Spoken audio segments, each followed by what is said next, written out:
Okusinza ku bibala omunsi yonna ebyakolebwa mu mwaka gwa 2023 byalaga nga abantu abali wakati w'obukadde 713 ne 757 bwe balumwa enjala wabula si lwa kyeyagalire ate abantu obuwumbi 2 n'obukadde 3 babeerako awo nga tebamanyi kye bagenda kulya ate abali mu buwumbi 2 n'obukadde 8 endya yaabwe embi n'ebirala ebigwa mu kkowa eryo.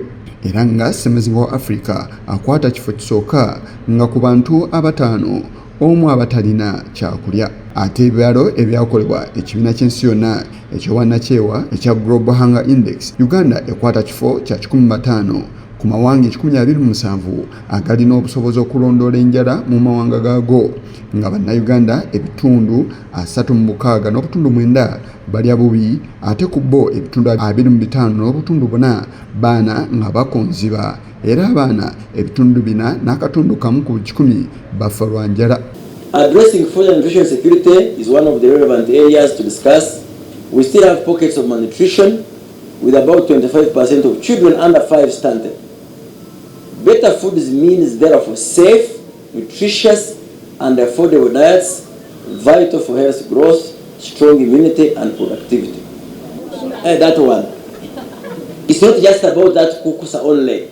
It's about okutechi kyota demu. Yes, it's enough to fill your stomach, but is it nutritious? Does it really nourish your body adequately? The same platform of World Food Day gives us an opportunity to discuss and tackle climate change and sustainability. Climate variability threatens our food security. Minisita ow'ebyobulimi amagana n'obuvubi Frank Tumwebaze bw'abadde ayogerako eri bannamawulire enkya ya leero ku ssengejjero ly'amawulire ga gavumenti mu ggwanga erya Uganda Media Center mu Kampala, alaze nga Uganda bw'egenda okweyunga ku nsi yonna okwefumintiriza ku lunaku lw'emmere ngenda kusomesa 16 omwezi guno, era ng'emikolo gya kuyindira ku ttendekero ly'okunoonyereza era lw'ebitaba Research Institute eky'Embogo mu disitulikiti y'e Kabarole. The same platform of World Food Day gives us an opportunity to discuss and tackle climate change and sustainability.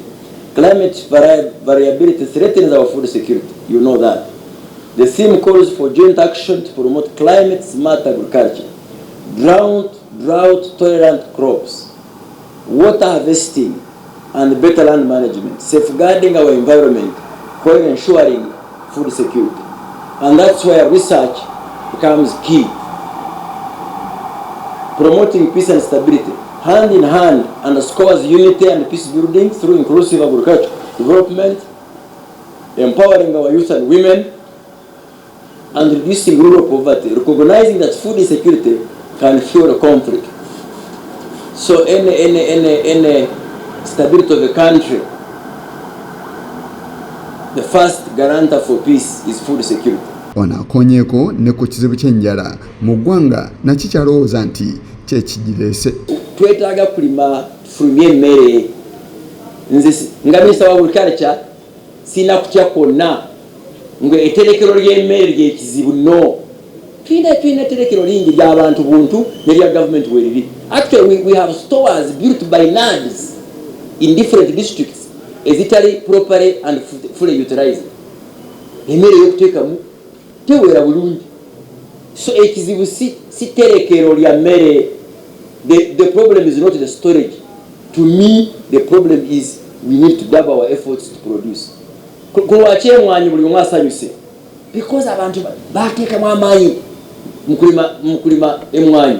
Minisita Frank Tumwebaze era y'amazzi mu babitambuza nti ekitongole kya Nalo kyonoonye ebirime binnansangwa. Ono ategeeza nti singa Nalo tebaddeyo emikisa gyandibadde mitono Uganda okukuuma ebirime awamu n'ebigwa mu kkowa eryo. Tikituufu okugamba ensigo zaffe z'abasayansi baffe zibataddemu amaanyi boonoonye ezaffe zeenono zino bazitaddemu amaanyi. Ku lw'obudde kukyukakyuka ezaffe teziyinza kusobola kubeera nga bwe zaaba edda. Kati baziteekamu empiso ne bazigejja ne baziteekamu akawoowo zistandinge embeera nga bweri. Even mwe n'abantu mulabe nga bwe twali ffe twasoma tutalina shoes kale abaana bekati nowabeera tayinza kugenda kusomera talina ngabi yise Kigongo kulwa Channel 44 oleggulo.